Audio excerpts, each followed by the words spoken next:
Bonjour à tous les amis, bienvenue sur Astro pour Soi, une chaîne d'astrologie qui parle d'astro pour vous. Aujourd'hui, on se retrouve pour une nouvelle vidéo pour parler des quinconces. C'est parti.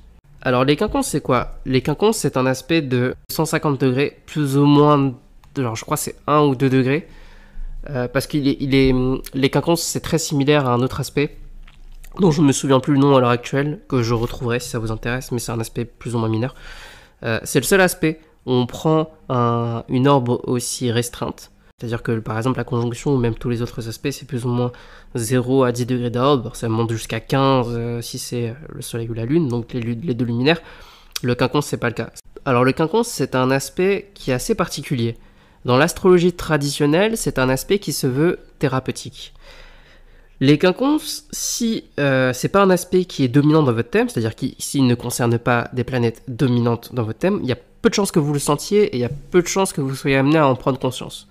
Pourquoi? Parce que c'est un aspect qui joue beaucoup au niveau de l'inconscient. Le quinconce, c'est un aspect qui concerne deux planètes situées dans des signes qui, a priori, ne peuvent pas se comprendre.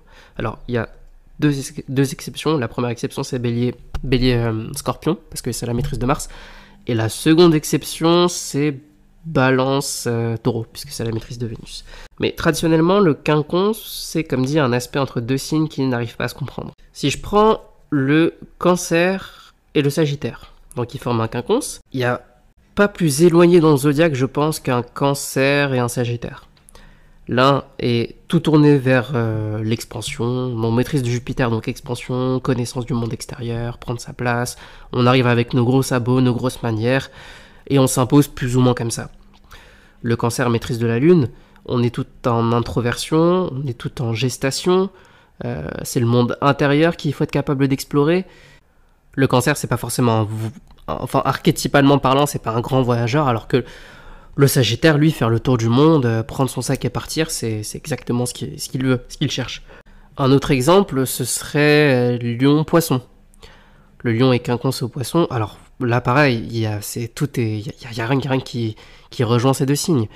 Le Poisson, il est plongé dans la nébuleuse à tel point qu'il est son sens de l'ego est complètement diffus et il n'y a pas vraiment de limite, alors que tout le boulot du lion, justement, c'est d'affirmer l'ego. Il y en a un qui voit l'ego comme un fardeau, puisqu'il voudrait se confondre avec Dieu, ou les esprits, ou le monde de l'ineffable en général, alors que l'autre, le lion, lui, l'ego, c'est vital. C'est ce qui fait même la nature de son existence. Donc vous vous doutez bien que quand deux planètes sont en quinconce, c'est compliqué.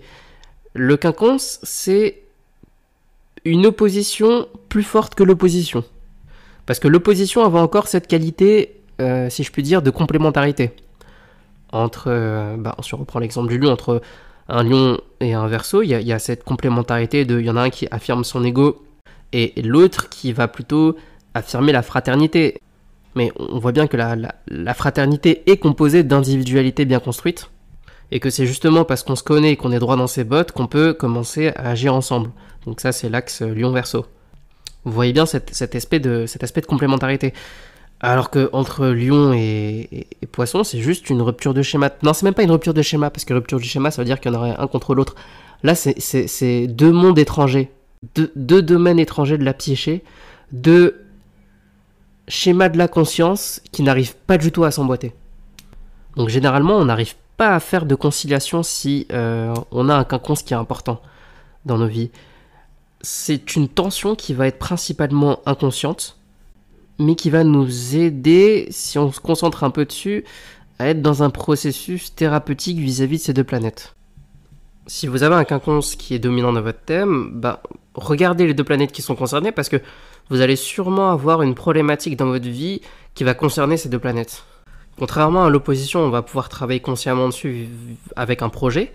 Là, ça va plus se manifester sous forme d'événements extérieurs qui va vous pousser directement à la confrontation et au travail sur vous-même vis-à-vis de la problématique qui est soulevée par les deux planètes. Ou les deux signes d'ailleurs. Et les deux signes, plutôt je devrais dire.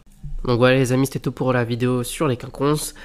Si ça vous a plu, n'hésitez pas comme d'habitude à mettre un petit pouce bleu, à écrire un commentaire si vous avez des questions, j'y répondrai toujours avec plaisir.